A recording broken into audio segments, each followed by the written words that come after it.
Decode the World Unfiltered.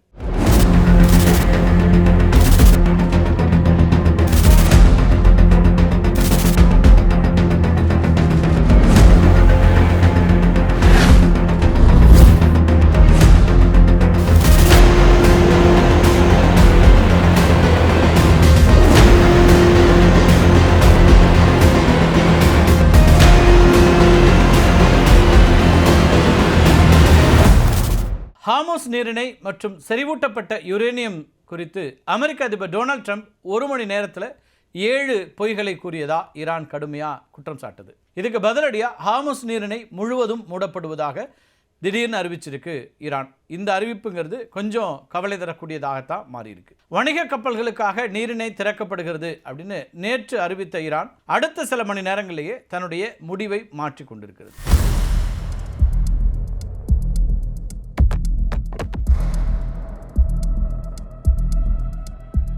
ஈரானோட கூட்டு தலைமையகம் ஹார்மோஸ் நீரிணையின் கட்டுப்பாடுங்கிறது மீண்டும் பழைய நிலைக்கு திரும்பி இருக்கிறது அப்படிங்கிற அறிவிப்பை கொடுத்துருக்குறாங்க.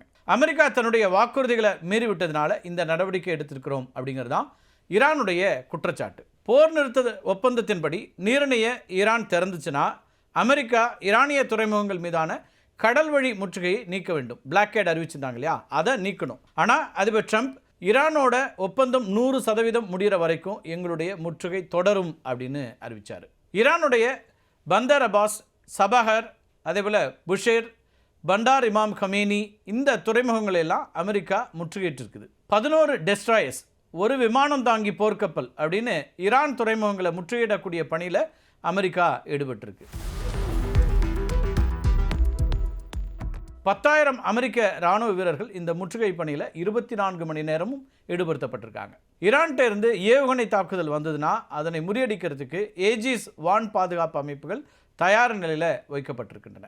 செயற்கைக்கோள்கள் மற்றும் உளவு விமானங்கள் மூலமாக ஈரானிய துறைமுகங்களிலிருந்து வெளியேறக்கூடிய ஒவ்வொரு சிறிய படகையும் கூட அமெரிக்கா கண்காணிச்சுக்கிட்டு இருக்குது. ஈரானுடைய ஒட்டுமொத்த கடற்கரை பகுதி இருக்கு இல்லையா, இந்த கடற்கரை பகுதியை உள்ளடக்கிய ஒரு கற்பனை கோட்டையை அமெரிக்கா இப்போ கட்டியிருக்குன்னு சொல்லணும். ஒரு கோட்டை வரைஞ்சிருக்குன்னு சொல்லலாம். இந்த கோட்டைக்குள்ள நுழையக்கூடிய அல்லது வெளியேறக்கூடிய எந்த ஒரு கப்பலும் அமெரிக்காவுடைய ஆய்வுக்கு உட்படுத்தப்படுது. இப்படிப்பட்ட முற்றுகையை அமெரிக்கா தொடர்வது அப்படிங்கிறது போர் நிறுத்தத்தை மீறுவதாகும் அப்படின்னும், இதுக்கு பதிலடியாக நீரிணையை மூடுவதை தவிர எங்களுக்கு வேறு வழி இல்லை அப்படின்னு ஈரானிய வெளியுறவுத்துறை செய்தி தொடர்பாளர் இஸ்மாயில் பாகே தெரிவிச்சிருக்கிறார்.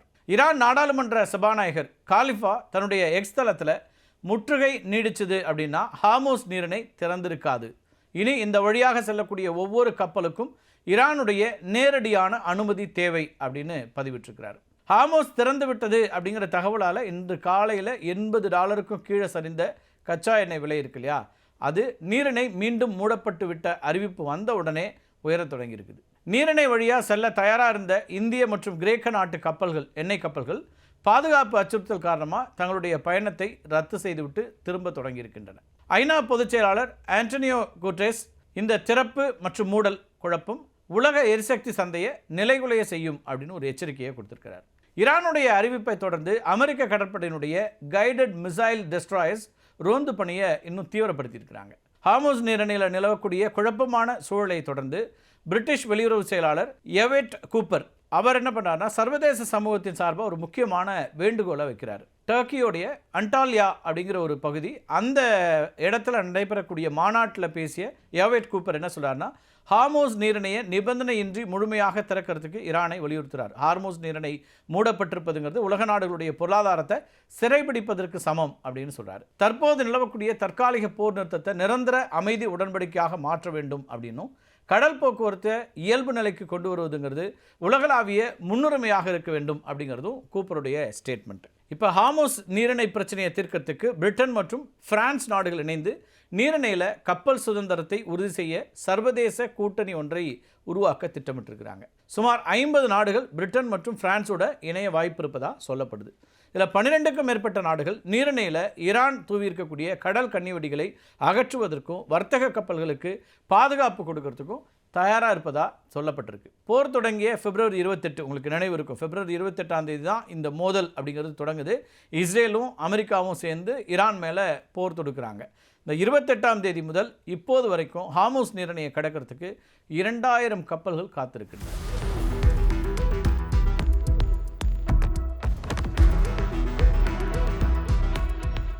இதுவரைக்கும் 16 மிகப்பெரிய கப்பல்கள் மீது தாக்குதல் நடத்தப்பட்டிருக்கின்றன. ஈரானுடைய புரட்சிகர காவல் படையினுடைய நவீன ட்ரோன், அதே போல் ஹெலிகாப்டர் தாங்கி கப்பலான ஷாகித் பாகேரி, அது மீதும் அமெரிக்க போர் விமானங்கள் தாக்குதல் நடத்தியிருக்கின்றன. சுமார் 240 மீட்டர் நீளம் கொண்ட இந்த பிரம்மாண்ட கப்பல் தாக்குதலுக்கு பிறகு ஹார்முஸ் நீரிணைக்கு அருகில் இருக்கக்கூடிய குரான் நீரிணை அப்படின்னு ஒரு குரான் ஸ்டேட்னு ஒரு படம் இருக்குது, அந்த பகுதியில் தரை தட்டி இருக்கு. கிரீன் பீஸ் அமைப்பினுடைய ஆராய்ச்சியாளர்கள் செயற்கைக்கோள் படங்களின் மூலமாக இந்த பகுதியை தொடர்ந்து கண்காணிச்சுட்டு இருக்கிறாங்க.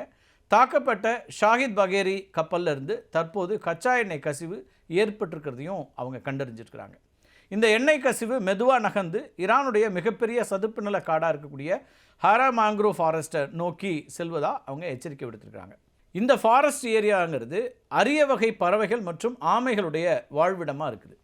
போர்ச்சூழல் காரணமாக இந்த கசிவை சீர் செய்ய எந்த ஒரு மீட்பு குழுவும் அந்த பகுதிக்கு செல்ல முடியாத ஒரு நிலை இருக்குது அப்படின்னு கிரீன் பீஸ் அமைப்பு தெரிவிக்குது.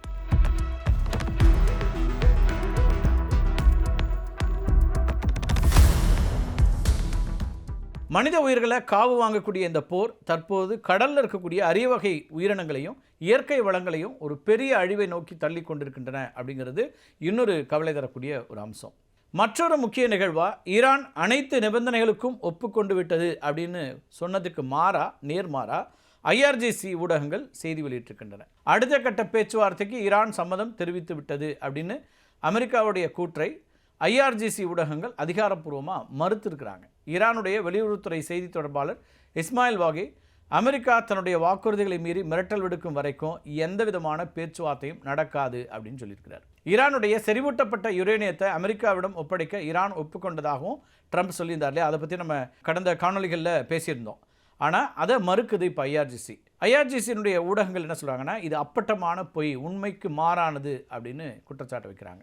ஈரானுடைய அணுசக்தி உரிமைகளை விட்டுக் கொடுக்கும் பேச்சுக்கே இடமில்லை அப்படின்னும், ட்ரம்ப்போட கருத்துக்கள் ஈரானிய மக்களுடைய மன உறுதியை குலைக்கக்கூடிய சைக்கலாஜிக்கல் வார்ஃபேர் அப்படின்னும் விமர்சனம் வைக்கிறாங்க. ஹார்முஸ் நீரிணை பிரச்சனை தீராமல் தொடரக்கூடிய நிலையில் லெபனானோட போர் நிறுத்த ஒப்பந்தம் செய்து கொண்ட இஸ்ரேல் மீது கடும் கண்டனங்கள் எழுந்திருக்கின்றன. இஸ்ரேல் பிரதமர் பெஞ்சமின் நெத்தன்யாஹுக்கு எதிராக அந்த நாட்டில் எதிர்க்கட்சிகள், அதேபோல் எல்லைப்பகுதி மக்கள்லாம் கடுமையான கண்டனங்களை தெரிவிச்சிருக்கிறாங்க. ஹிஸ்புல்லா அமைப்பை முழுமையாக அழிக்காமல் போர் நிறுத்தம் செய்வது அப்படிங்கிறது இஸ்ரேல் பயங்கரவாதத்திடம் சரணடைந்ததற்கு சமம் அப்படின்னு அங்கே இருக்கக்கூடிய எதிர்க்கட்சி தலைவர் யாயர் லாபிட் ஒரு குற்றச்சாட்டை முன்வைக்கிறார். லெபனான் நிலையில் இருக்கக்கூடிய வடக்கு இஸ்ரேல் பகுதி மக்கள் இருக்காங்களே, அந்த எல்லை பகுதியில் இருக்கவங்க, எங்களுடைய பாதுகாப்பு உறுதி செய்யப்படவில்லை, மீண்டும் ராக்கெட்டுகள் வரும் அப்படின்னு கூறி இந்த ஒப்பந்தத்தை கண்டித்து போராட்டங்களில் ஈடுபட தொடங்கியிருக்கிறாங்க. லெபனான் மற்றும் ஹிஸ்புல்லா மீதான தன்னுடைய செல்வாக்கை நிலைநிறுத்தத்துக்கு ஈரான் முயற்சிக்கக்கூடிய வேளையில் இந்த ஒப்பந்தம் ஒரு தற்காலிக தந்திரம் அப்படின்னு ஈரான் வர்ணிச்சிருக்குது. அமெரிக்காவுடைய அழுத்தம் காரணமாகவே இஸ்ரேல் இந்த முடிவை எடுத்திருக்கிறதாகவும், ஹிஸ்புல்லாவுடைய ஆயுத பலத்தை இஸ்ரேல் குறைக்க முடியவில்லை அப்படிங்கிறத தான் இது காட்டுதுன்னு ஈரான் தரப்பு ஒரு வாதத்தை முன்வைக்கிறாங்க. லெபனானோட போர் நிறுத்தம் செய்து கொண்டு அதே சமயம் ஈரான் மீது ஆப்ரேஷன் எபிக் ஃபியூரி மூலமாக தீவிரமான தாக்குதல் நடத்துறதுங்கிறது இஸ்ரேலுடைய இரட்டை வேடம் அப்படின்னு சில அரபு நாடுகளும் கண்டனம் தெரிவிச்சிருக்கிறாங்க. ஒரு பக்கத்தில் அமைதி பேசுவது போல காட்டிட்டு இன்னொரு பக்கத்தில் பெரும் போரை தூண்டுவதாக குற்றச்சாட்டும் எழுந்திருக்கிறது. இஸ்ரேல் லெபனானில் நடத்திருக்கக்கூடிய தாக்குதலில் ஆயிரக்கணக்கான பொதுமக்கள் கொல்லப்பட்டது, அதே போல் உட்கட்டமைப்பில் சிதைக்கிறதுலாம் இருந்தது இல்லையா, அது குறித்தெல்லாம் ஐக்கிய நாடுகள் சபையும் மனித உரிமை அமைப்புகளும் கண்டனம் தெரிவிச்சிருக்கிறாங்க. போர் நிறுத்தம் ஏற்பட்டாலும் இதுவரை நடந்த உயிரிழப்புகளுக்கு இஸ்ரேல் பொறுப்பேற்க வேண்டும் அப்படிங்கிற வலியுறுத்தல்களையும் இந்த அமைப்புகள் கொடுக்குறாங்க. வடக்கு இஸ்ரேல் மக்கள் மேலே ஹிஸ்புல்லா அமைப்பு நடத்தக்கூடிய தாக்குதல்களை தடுக்கிறதுக்கு லெபனானில் தெற்கு எல்லையிலிருந்து சுமார் 30 கிலோமீட்டர் தூரம் வரைக்கும் ஒரு பாதுகாப்பு மண்டலத்தை உருவாக்கணும் அப்படிங்கிறதுக்காக இஸ்ரேல் ஒரு திட்டத்தை வைக்குது. இஸ்ரேலுடைய இந்த அறிவிப்புக்கு லெபனான் அரசு கடுமையான கண்டனத்தை தெரிவிச்சிருக்கு. இது லெபனானுடைய இறையாண்மையை, சாவர்னிட்டியை அப்பட்டமாக மீறக்கூடிய செயல் அப்படின்னும், மற்றொரு புதிய ஆக்கிரமிப்புக்கான முயற்சி அப்படின்னும் லெபனான் குற்றம் சாட்டுது. இன்னொரு பக்கம் காசாவில் எல்லோ லைன் வரைந்தது போலவே தெற்கு லெபனான் நகரங்களையும் முறையாக அழித்து மக்களை வெளியேற்ற இஸ்ரேல் திட்டமிடுவதா லெபனான் ஒரு குற்றச்சாட்டை முன்வைக்குது.